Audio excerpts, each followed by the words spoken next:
Want to bring us in? Boom. We are the three crafty bastards. We're late, but we're here. A little. We're here. Better late than never. Yeah, right? 100% better late than never. Of course, three crafty bastards. I am B. Smith. I am Mr. Classic. And we're going to talk about stuff tonight. I mean, without further ado, let's get into it. You know what we do. We do beer reviews. So we're going to do this beer review, and we're going to talk about some other things.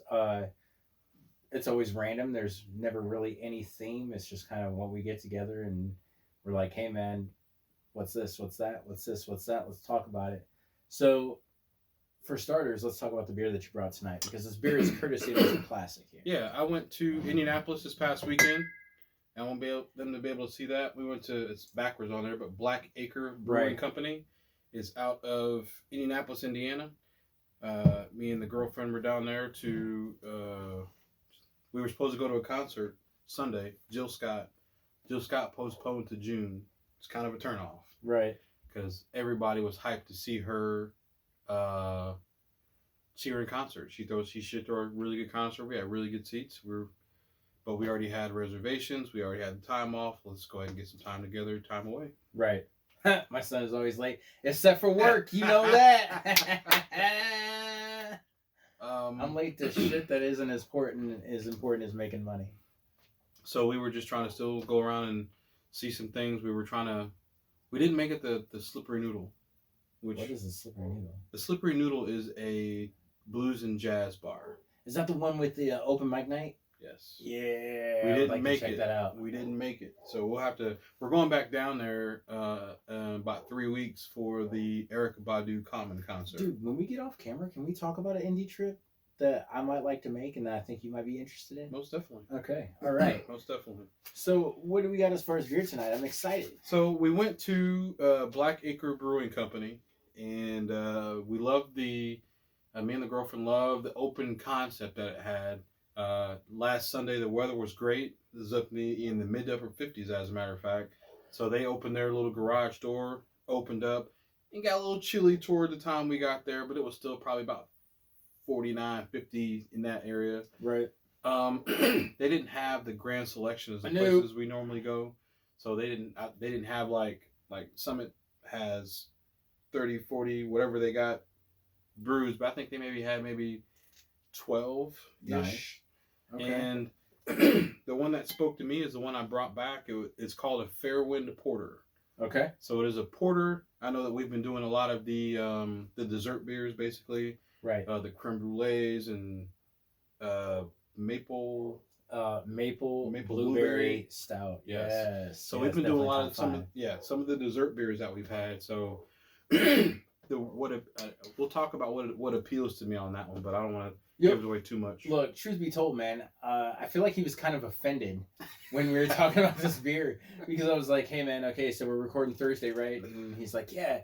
I was like, what beer do you want to do? Like, what beer are we doing? And he's like, man, I brought a porter back. And I was like, a porter with like what like my thought was, what is the appeal? What appeals to him as far as why he chose this porter?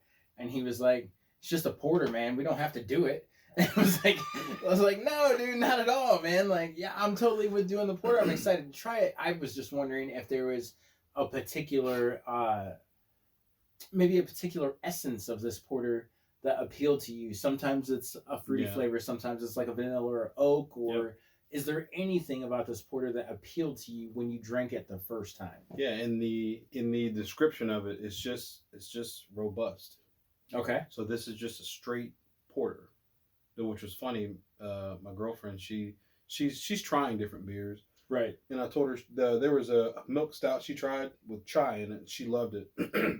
And she's disappointed she didn't bring any back. We'll probably go back down there. Numbers wise, it's a 6.6. I think it's 6.4 to 6.6, somewhere in there. I think I read two different numbers on it. 6.4, 6.6 alcohol, and 37 IBU. Which 37 IBUs. Why even bother with the IBUs? Okay, all right. We're just reading what it says. Yeah, I'm excited to try this, man. So I for once I don't know what to expect when. You need to start bringing more growlers, because that's the surprise of it all. You know what I mean? Yeah. That color is Nice. gorgeous. Very nice. Very nice head on it. Excellent. I'm excited. Yeah, you're getting ready to go over, homie. Oh. Oh. Surface tension. That's science, guys. Very nice. Very nice.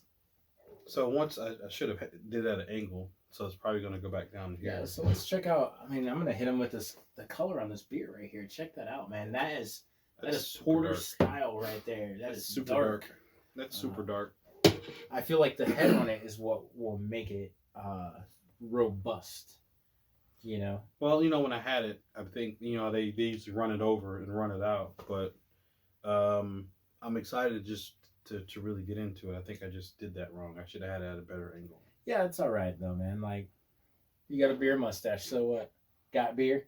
Got beer. Cheers.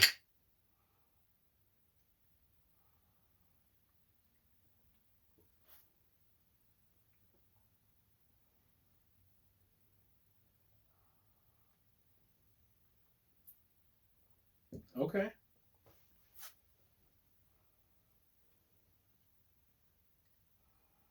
Yeah, I agree with having to take a couple sips because I was like, is this really what it is?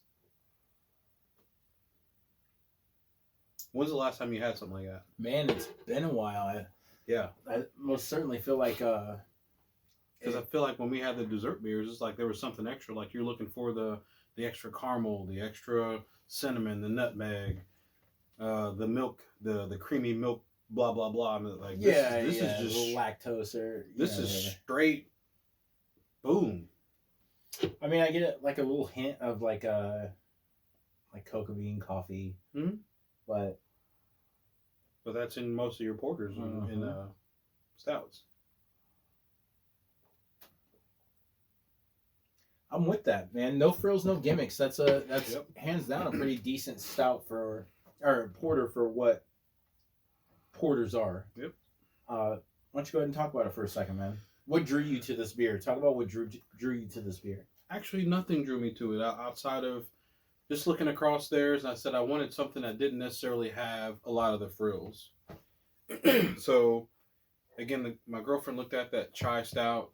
They had a few IPAs, one lager. I think they even had I want to say they had a peanut butter stout, but we do peanut butter stouts. We've had peanut butter stouts. We've done like 3 peanut butter stouts in the last month. So I didn't want that. Okay. So when I saw a porter and I said, well, it's kind of cool outside. Let's try to go with the season here. I'm not an IPA guy, so that's definitely, I wasn't going to waste my money on that. But I went for it. And the other cool thing there, just on a side note for this place, they also have a few other alcoholic drinks that they have on the other side of the menu. So they have beers, and it's a brewery, but they have a few mixed drinks that they. Now, are they like beer infused? No, that's just straight up liquor, man. Yep, gin. Yikes. But it's just some kind of concoction that they put together, and it actually goes with the atmosphere. The atmosphere was pretty amazing there, so I would love to go back and visit. But like I said, what drew me to actually bring the growler back was, we just haven't done a straight beer. Like, right. We've always had some kind of a frills item going on with that. So here's what I like about it. I like the minimal coffee flavor. I feel like sometimes when you get into stouts and porters, it's like coffee, maybe beer. I feel like I taste like a little bit of oak. Mm-hmm. Maybe it was aged in oaken barrels, or I don't know what they do, or maybe they aged it with oak wood chips. But I definitely feel like there's a little bit of an oak taste in that, if that makes sense. I also like the texture of it. The texture is what makes it drinkable. Mm-hmm. When you get into a lot of stouts and you're adding, think about it like this: when you're making stouts on such a large scale, right?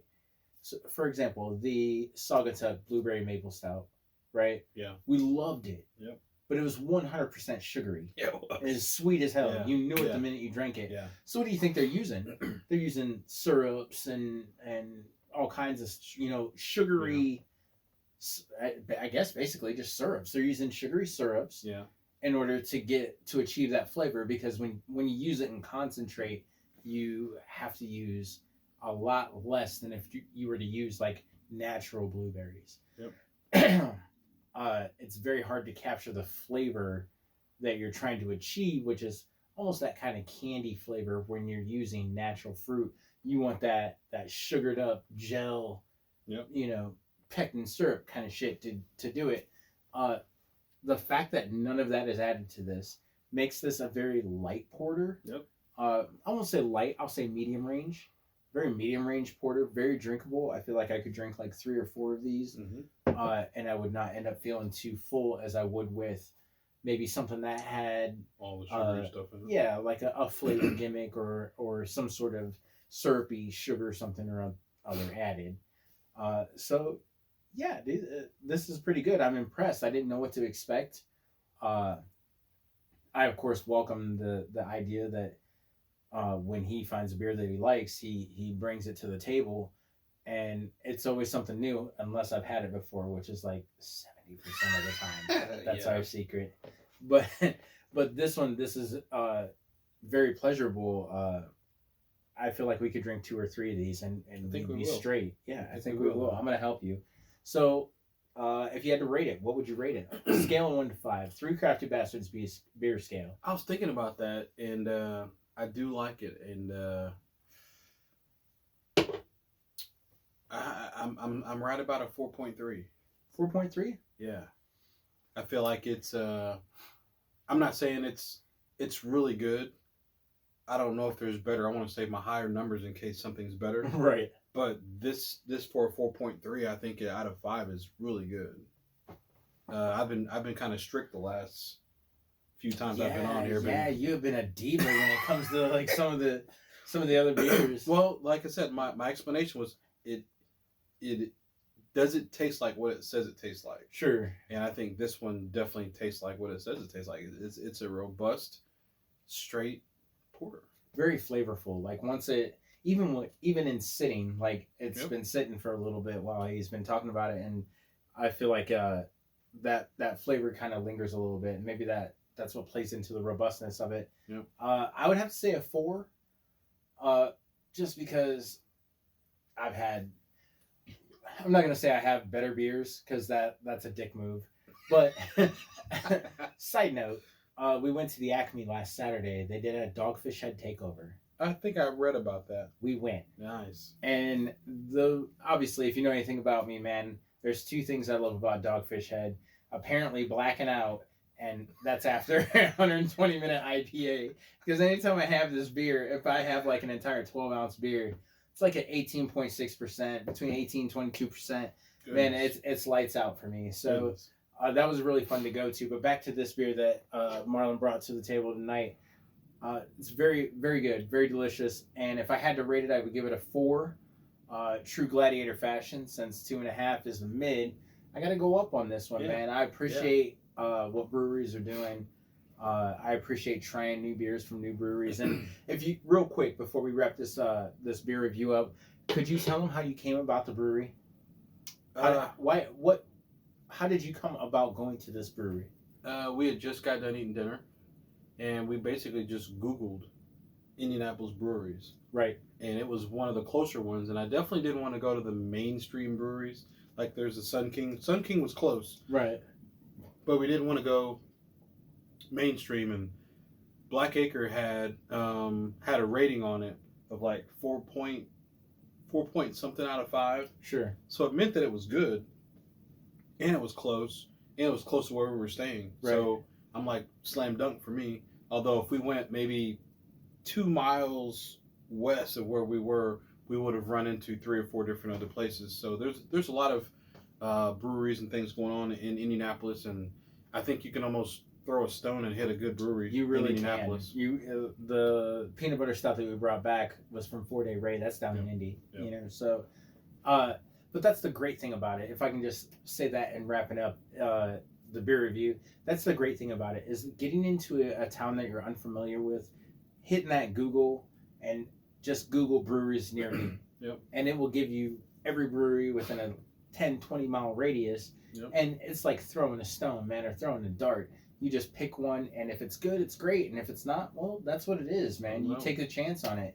So thanks for taking a chance on this, man, and bringing back this tasty, robust porter. I love it. Cheers. Mm. So here we're gonna stick, right? Here we're gonna cut. So I guess for over here, I mean, yeah, duh. I do. I'm B. Smith, 3 Crafty Bastard. Are we back on already? No, we're not. Oh, like we're heading out over on YouTube. Oh, for those of you on Facebook that watch us, man, we're doing YouTube videos as well. Dude, we've got like 35, 40 videos up there that surface tension, science. We've got like 35, 40 videos up there of like beer reviews and us having different conversations. So after, if you miss something on Facebook, you can go over to YouTube and check us out. So just hang tight while we do this thing, So for 3 Crafty Bastards, of course, I'm B. Smith. Mr. Classic. And we out.